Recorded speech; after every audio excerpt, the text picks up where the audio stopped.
financial freedom tends to be a underlying goal in whether it's retirement or just exiting the payroll. And these have a lot to do with what is going to make you feel like you're thriving.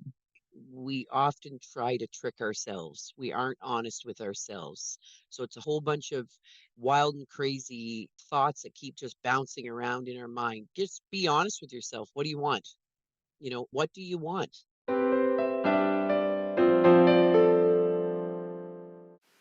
Divorce can be emotionally and financially overwhelming.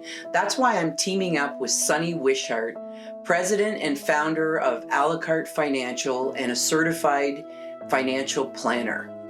We will show you how to understand all things money without feeling ashamed, overwhelmed, embarrassed.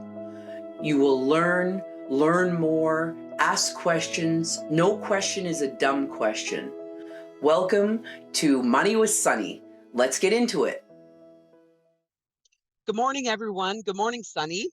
Good morning.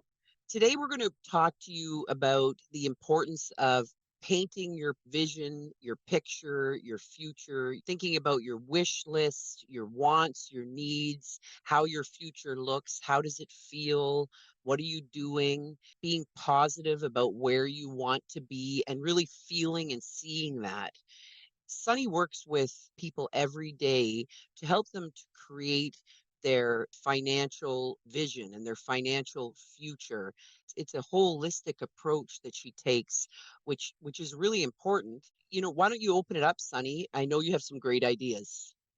Yeah, it's so interesting how it's very correlated to our money, all these kind of dreams and visions and things like that. And I heard this quote last week, and I'm still trying to work on it myself. It says, "What does it look and feel like for you to thrive?" And it just hit me like a ton of bricks because I thought, well, gee, I don't know. What does it look like? I like a lot of things. So it was hard for me to pave one path. But, anyways, what does it look and feel like to thrive? Mm. And if you spend some time on that. And it's so unique to everyone. Someone may thrive on their equestrian farm. Someone may thrive traveling the world. Someone may thrive being at home with their family. I mean, it looks so different for everyone. So that question is personal, and it requires some internal introspection, and it requires some kind of being in solitude, some real thinking about it yourself, because that's deep. That's a big one. And people don't give themselves the time often to really ask themselves that question, to think about what's important to me. So, Yeah. so, And so time. time, right? Time and attention is how we get anything done. So we just get caught up in the ruckus in the day to day and keep doing the same thing over and over again. And that's very normal, and it's really necessary sometimes. And it's a survival mechanism a lot of times. And so giving yourself a little bit of time to ask yourself, what does it mean to me to thrive? What does that look like? What does that feel like for me? That's a great question. Mm-hmm. That's a great question. And I do some of this work myself. I do this work with people every day, and it's important work. So what did you come up with? You were hit with that question and you're like, "Whoa." Yeah. So Um, what do you think? it was funny because we were doing it in a workshop, so in quite a group setting. And I just drew blanks. I couldn't. And when you said time, I thought, yeah, this is something I need to spend more time on. And then I feel like I don't have any time. But then on the flip side of the coin, you have time because this kind of concept isn't sit down for hours on end. It's a 10-minute, just sit quietly and have ideas mill around. And I personally don't sit quiet enough. I don't Mm, sit idle. And when I sat idle, I thrived more because mm, my mind was coming up with ideas and concepts, but I'm always mm. oh, I'm sitting And idle for 60 seconds. you're not the only one. I mean, people, you get onto your phone, you start scrolling, and you've just pissed away 20 minutes easy, maybe an hour. And, that time is far more productive if you would just sit and be and get back to that being of who you are. And this is where we, every minute, every year that goes on and on and on, we're so influenced by what everyone else thinks and what everyone else thinks we should think and what we think other people think about us and all of their expectations, that you do lose sight of who you are and what's important to you. And that is some of the work that I do with myself regularly and do with others. And I know that you incorporate some of this work into your holistic financial planning. Mhm. So how does that look if she or he comes to you and they want to put a plan together and they want to figure this all out, and maybe there's some understanding. It really doesn't matter. There could be quite a bit of money understanding, there could be not much financial literacy. And how do you go about bringing this into the conversation? Well, the first step of every financial planning process is, what are your goals? So I'm going to ask you to peg down three. And I feel like that is so similar to what it looks and feels like to thrive, Hmm. because the goals that I see are like, it's your lifestyle. My goal is to exit corporate and start my business. My goal is to provide for my kids, or to travel, or to just, financial freedom tends to be a underlying goal, in whether it's retirement or just exiting the payroll. And these have a lot to do with what is going to make you feel like you're thriving, is moving forward with these financial goals. And it's interesting once you realize, geez, money is so tied into what you want out of your life. And like, you don't like to say we need money, we're all fine without money, but it No, you need that is part of the freedom that everybody's striving towards, for sure. And so that's part of the what I need to thrive is enough money.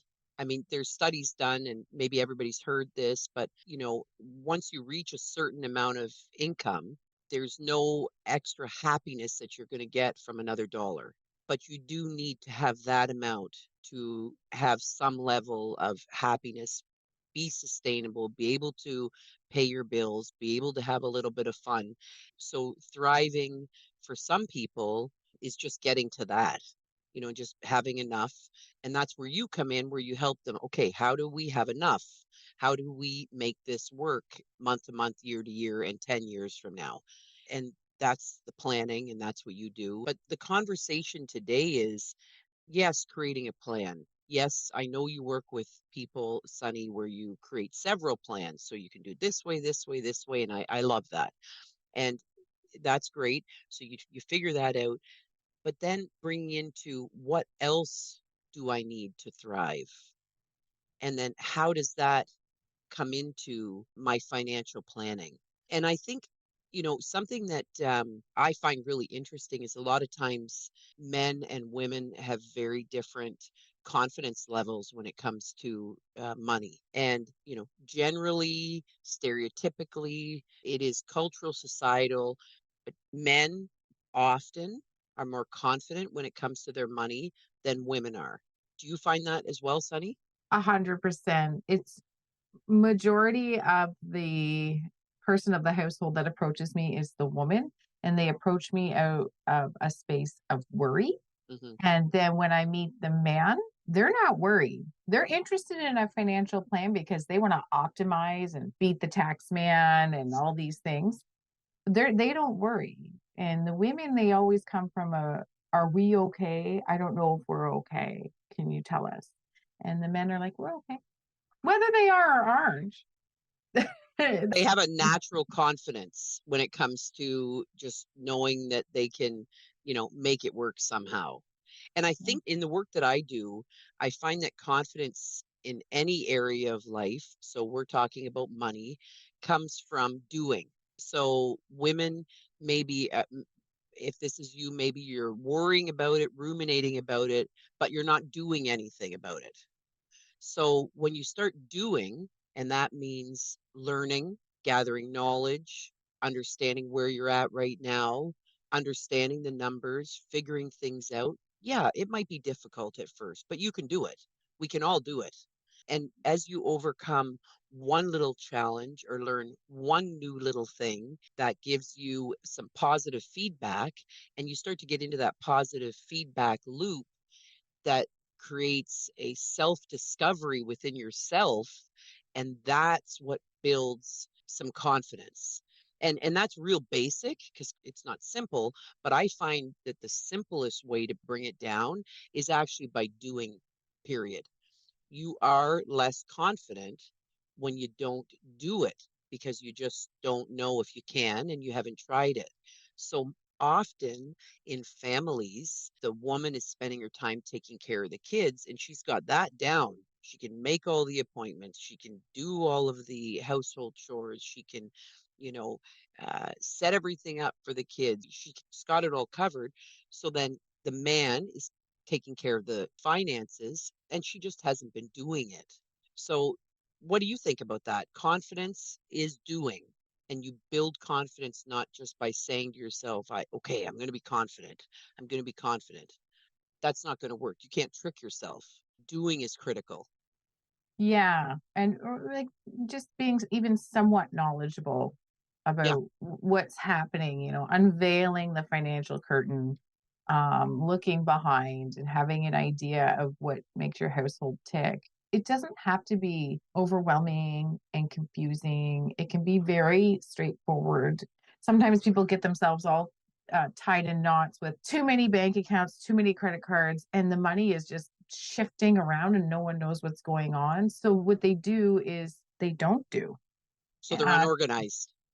It's too much. It's too much of a mental Mm, load. You're busy doing everything else involved with running life in a house, and shuffling that money around is a nightmare and it's too much. So you don't do. So for doing, you want to start with it, just keeping it super simple. So you can say, I mm, have this much in my bank account and these are my bills, like literally just ins and outs. That's it. Because I don't know, I find in today's world, it's so easy to not, like you say, like doing, to have no understanding. mm, Like all of a sudden, I noticed a new subscription coming off our credit card yesterday. I said, what's this subscription? mm-hmm. And it's only $10. You can dismiss it, but each month that's going to hit. And I thought, oh, my husband's like, well, I canceled that free trial. Didn't work, so if I didn't look, I can tell you he wouldn't have looked and it would have Mm-hmm. run. Mm-hmm. And we've all been there. We've all been there. So what we pay attention to and what we focus on is what should matter to us. But we often pay attention to and focus on a whole bunch of stuff that isn't really that important. So the bottom line is, if you want to create a financial future that is freedom and stable and feels good for you, then some of the first steps are getting organized, as Sunny mentioned, just knowing where your money is, looking at past 3 months of your credit cards just to make sure you don't have any subscriptions on there that you're not even using, etc., and creating a plan. And within that plan, considering what is most important to you. What do you want? What is thriving to you? Because we are all unique, and for you it's very different than for the next person. It's different than your sister, your parents, your friends. We're each unique and different, and we each have different wants, goals, needs, values.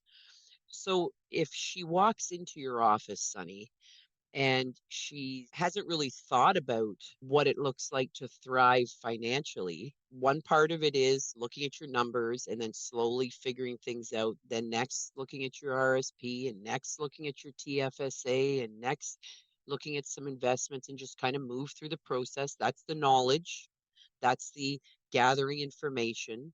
And how do we bring the what does it look like for you to thrive into the financial plan? So that's the goals, right? So they're front and center on your plan, on your report. And then I tie in the analysis and the recommendations to these goals, And you which mentioned are three goals. start there. Yeah. Three Yeah. goals.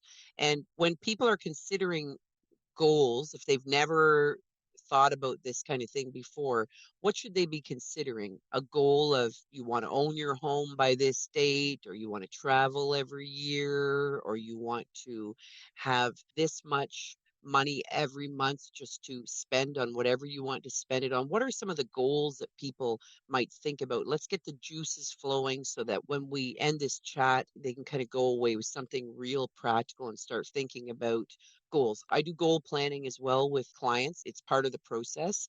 But when they're coming to you, what do you give them to kind of think about and consider? So, yeah, I kind of just shoot some of the common ones because there's like pre-retirement goals and then retirement goals. They tend to be a little bit different Hmm. depending on your life stage. So it's like definitely anything to do with a home, be it home buying, home renovations, home maintenance, or downsizing. So the stages of home ownership Hmm. or upsizing sometimes, depending on where you're at. Hmm. So home stuff, and for sure, travel is huge.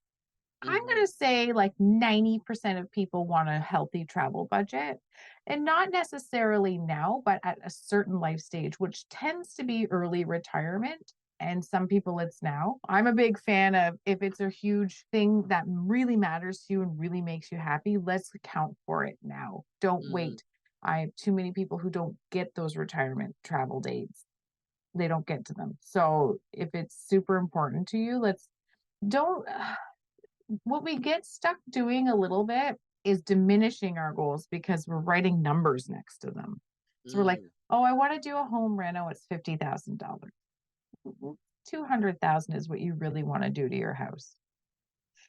So start there. Dream big. Or I want 10,000 for Disney. No, you want 20,000 for Disney. Come on. Hmm. Disney. You have 5,000 children. Like you need it all. Don't diminish your goal. You want this big Disney experience or you want this gleaming kitchen. Get a real price tag for it and dream. Let's put it in. Worst case, I say you have to have the 10,000 Disney or you're going to get some debt. Okay. So what? Because best case is I can put it in there and you still look good. And you're like, oh, I didn't think we could afford this. Good news. So don't diminish your goals because I find that can also wreck your plan because then Hmm. all of a sudden you don't feel like you're thriving and you go and you do the giant reno and we have no plan for it. You just go kind of hog wild and now it's like, well, we're just doing your plan all over again when we could have just done this in the first place. Right. Because maybe you still That's can. huge. Don't diminish your goals. Dream Mm-mm. big, lay it all out there. Be, you know, radical honesty. I mean, just be honest with Sunny. Let her know what you want and let's figure it out. And be honest with yourself. We often try to trick ourselves. We aren't honest with ourselves. So it's a whole bunch of wild and crazy thoughts that keep just bouncing around in our mind. Just be honest with yourself. What do you want? What do you want? And once you kind of figure that out, well, then you can create a plan to get there and you can envision your future and you can manifest things in your life. And as you start to envision your future and you know what you want and you're kind of clear about it, crazy things start popping into your life. Like things, opportunities come, money comes from a dying relative, things do come. And this happens for me, so I'm not just saying this is not woo woo. This actually happens. When you focus on something, you pay attention to something, and you work towards it, and you start doing the work, stuff happens because that's what you're bringing into your frequency and that's what you're bringing into your life. I So, 100% agree. yeah. So, I mean, this is real stuff. This is the truth. So, let's leave everyone with a few takeaways. And my takeaway is don't diminish your dreams. Dream big, dream huge. 3 goals, kind of figure out what they are. Give yourself some space and time and quiet to reflect and to think about what you want. Could take 10 minutes, could take 10 hours. Just do the work, take some time and figure it out. And then if you're looking to create a few financial plans, you reach out to Sunny and she'll help you with that. And if you're having trouble thinking about this and kind of wrapping your mind around what are my values, what are my goals, what should I be doing, who am I, you can always reach out to me. So, Sunny, what else have you got? What are your top takeaways from today? I'm just stuck on that phrase. And so I just want everyone to sit quietly with this phrase, write it on something. Writing is so therapy. What does it look and feel like to thrive? Just sit quietly with that and see what you come up with. Perfect. Thanks everyone for being here today. And until next time, have a great rest of your day.